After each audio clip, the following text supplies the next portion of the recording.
All right, time now for that walk down memory lane. On this day, August 15th, 1971, U.S. President Richard Nixon pitched to the nation a fire hose of economic policy changes designed to combat an economic winter that had seen inflation triple over 2 years, the unemployment rate spike above 6%, and a balance of payments surplus reverse to a soaring deficit.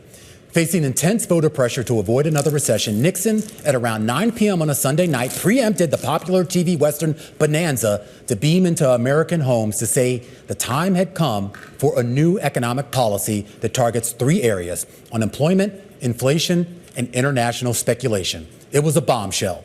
Dubbed the Nixon shock, the president imposed a 90-day freeze on worker wages and consumer prices, the first time such drastic measures had ever been taken outside of wartime.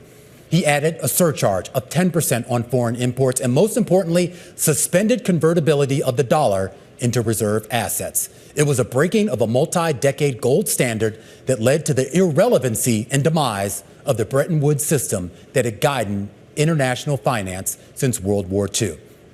Put in its place was what would become more than a half century of globalization, flexible exchange rates, and open markets that shifted the U.S. and other major nations into interventionist directions. And while initially it was well received, the changes over time would have grave consequences, ultimately fostering a series of subsequent monetary and fiscal interventions that sparked double-digit unemployment, double-digit inflation, and double-digit interest rates.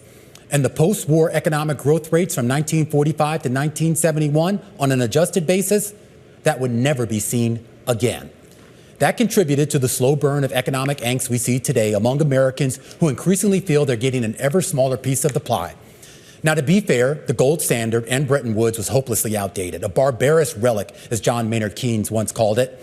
But the gold standard and the Bretton Woods system were just that, standards and systems that provided the world economy with decades of stability. Stability that since the Nixon shock of 1971 has never been fully restored.